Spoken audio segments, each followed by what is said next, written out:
కానీ ఈ చివరి నుంచి కన్యాకుమారి నుంచి కాశ్మీరం వరకు పాదయాత్ర చేసి దక్షిణ భారతదేశం నుండి వెళ్ళి అక్కడ ఉండేటటువంటి పండితులందరినీ కూడా జయించి పాండిత్యంతో ఆ శారదాపీఠాన్ని అధిష్ఠించినటువంటి మహానుభావుడైన శంకర భగవత్పాదుల వారు.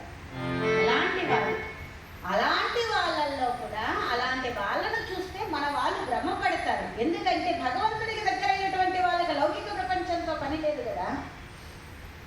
కానీ హిరణ్యకశ్యపుడు అనుకున్నాడు, ఎవరైనా చదువును దేనికి ఉపయోగిస్తాం?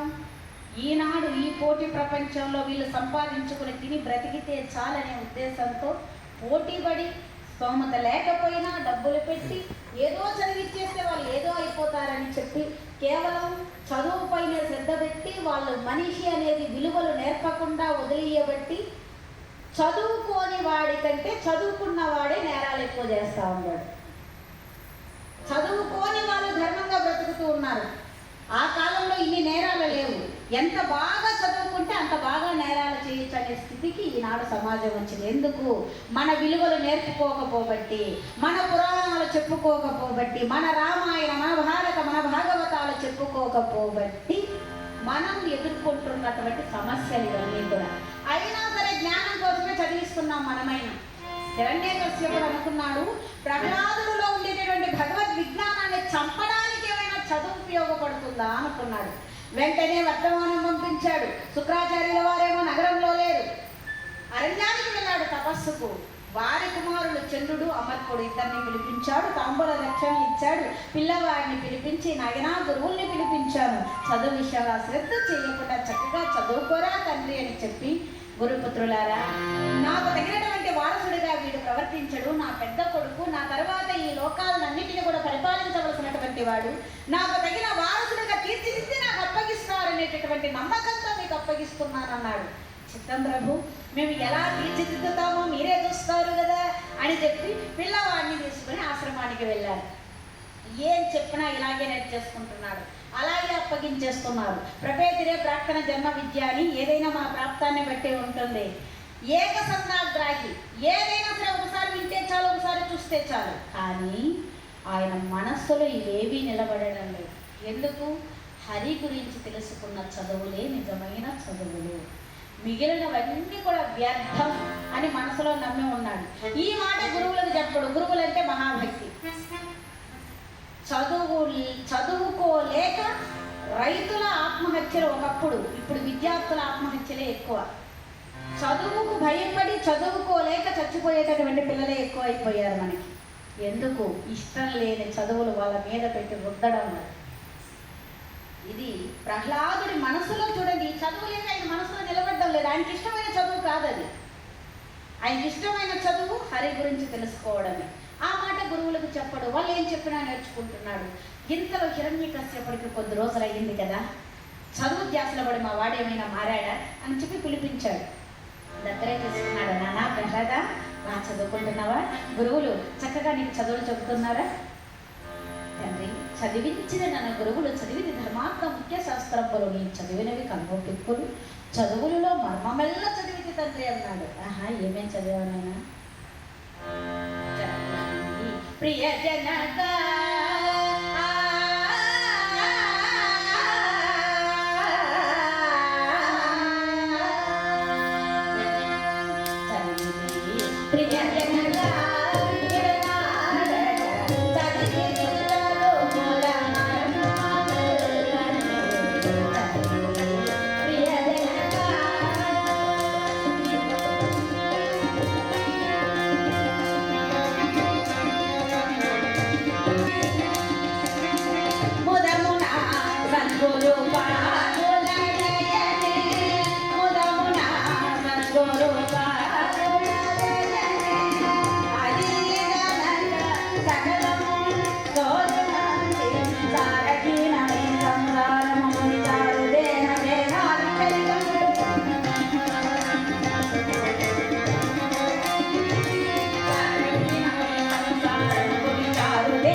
మానవుడి చదువులన్నీ కూడా వ్యర్థాలే కదా. సారహీనమైనటువంటి ఈ సంసార బంధాల్లో తగులుకొని మానవుడు చర్వినుడై చస్తూ పుడుతూ ఈ చక్రంలోనే ఇరుక్కుపోతున్నాడు. భగవంతుడు ఈ శరీరాన్ని ఇచ్చాడు అనేటటువంటి విషయాన్ని మరిచిపోయాడు. భగవంతుడికి దగ్గర కాలేకపోతున్నాడు తండ్రి అన్న. ఇక్కడ మనకందరికీ కూడా ఒక అనుమానం వస్తుంది. ఏంటి అంటే వర్ణాశ్రమాలు 4 బ్రహ్మచర్యాశ్రమము, గృహస్థాశ్రమము, వానప్రస్థాశ్రమము, సన్యాసాశ్రమము, వీటిని వర్ణాశ్రమాలు అంటారు. ఈ 4 కూడా గృహస్థాశ్రమమే శ్రేష్టమైనదని పెద్దవాళ్ళు చెప్పారు. ఎందుకు మిగిలిన 3 ఆశ్రమాలు నడవాలంటే గృహస్థు బాగుండాలి, గృహస్థే భోజనం పెట్టాలి కనుక. మరి అట్లాంటి గృహస్థాశ్రమాన్ని స్వీకరించినటువంటి వాడిని సారహీనమైనటువంటి సంసార బంధాల్లో తగిలికొని చర్వినుడవుతున్నాడన్నాడే. ఒక పిల్లవాడి దగ్గర ఈ మాట చెప్పించాడు. ఇప్పుడు ఏమిటి సమస్య అంటే ఏం చేయాలి? పెళ్లి చేసుకోవాలా అక్కర్లేదా? సంసార జీవితాన్ని స్వీకరించాలా అక్కర్లేదా? 2 మన వాళ్ళే కదా చెప్పారు. ఎలాగా? ఇప్పుడు ఇందులో ఏది గొప్పది, ఏది తీసుకోవాలి అంటే ఖచ్చితంగా గృహస్థాశ్రమమే గొప్పది. కానీ ఎందుకు ప్రహ్లాదుడు అలా చెప్పాడు? చర్వినుడు అవుతున్నాడని చెప్పి సారహీయమైనటువంటి సంసార బంధాలను ఎందుకన్నాడు అంటే ఒక చిన్న కథ చెప్పుకొని మళ్ళీ కథలోకి వెళ్ళిపోదాం. ఒక అద్దాల గది ఉంది, అద్దాలతోనే కట్టినటువంటి గది. ఒక అద్దం ఉంటేనే మనం పక్కకి వెళ్ళేది చాలా కష్టం. అట్లాంటిది ఆ అద్దాల గదిలో ఒక మనిషి వెళ్ళాడు, కుక్క వెళ్ళింది. ఆ ఇద్దరి పరిస్థితి ఎలా ఉంది అంటే మనిషి వెళ్ళాడు, మనిషి వెళితే ఇంకా చెప్పాలండి, ఇలా చూశాడు, ఆహా ఇలా చూసినా ఎలా చూసినా బాగున్నాను అనుకున్నాడు. తన అందాన్ని అన్ని అద్దాల్లో చూసుకుని బయటకు వచ్చేసాడు. ఇంకా అదే గదిలోకి ఆ మనిషి ఇలా వచ్చాడు లేదా కుక్క దూరింది.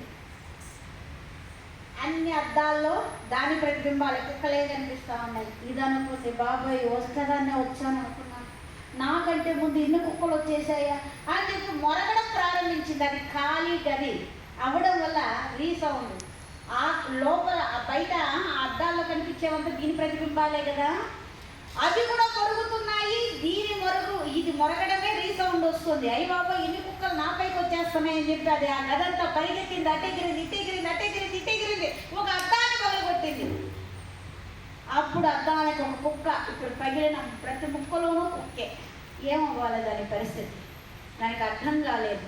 మొరిగి ఆ గదంతా పరిగెత్తి అట్టెగిరి చివరికి ఆ పగిలిన అద్దంలో నుంచి వెలుపలికి దూకి హమ్మయ్యా నేను కాబట్టి ఇన్ని కుక్కల బారి నుంచి తప్పించుకున్నాను, మరో కుక్క ఇంటే దాని పరిస్థితి ఏమయ్యేది అని చెప్పి అప్పుడు మనశ్శాంతి పొందిందంట.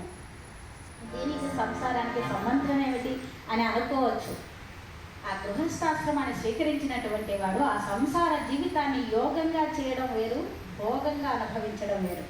యోగంగా చేసేటటువంటి వాడు ఎవరు అంటే అద్దాల గదిలోకి వెళ్ళిన మనిషిలాగా ప్రతి అద్దము ఒక బంధం.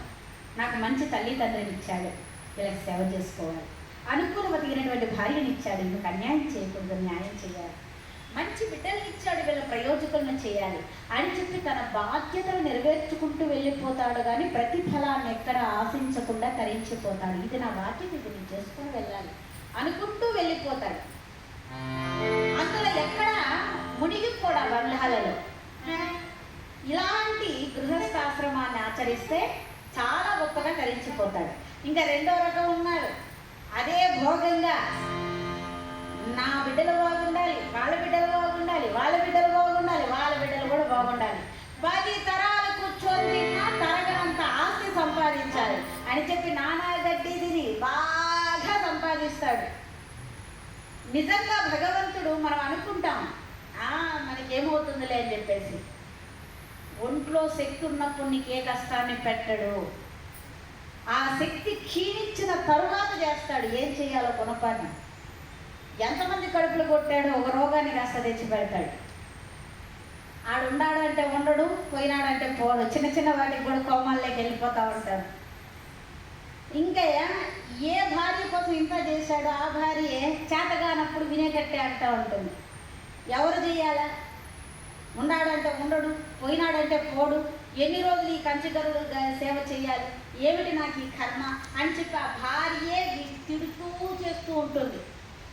ఏ బిడ్డల కోసం ఇంత చేశాడో ఆ బిడ్డలు ఏంట్రా 10 మంది వచ్చిపోయే ఇల్లు, నట్టింట్లో ఈ శవజాగరణ ఏమిటి, ఎన్ని రోజులు పెట్టుకుంటాం, తీసుకెళ్ళి ఆ వరండాలో మూలైనా పడేయండి కడుగుంటాడు అని చెప్పి ఆ బిడ్డలే అన్నప్పుడు వీళ్ళ కోసమా నేను ఎన్ని పాపాలు చేశాను, ముందు వెనక ఆలోచించకుండా డబ్బు ఉంటే చాలు గౌరవం వచ్చేస్తుందని చెప్పే సమాజంలో ఇన్ని పాపాలు చేశానే భగవంతుడా, వీళ్ళ మాయలో పడి నీకు దూరం అయిపోయానే అని చెప్పి ఆ అద్దాల గదిలో నుంచి బయటకు దూకిన కుక్కలాగా బంధాలలో నుంచి వెలుపలికి వచ్చి మనశ్శాంతి పొంది భగవంతుడికి దగ్గర అవుతాడు.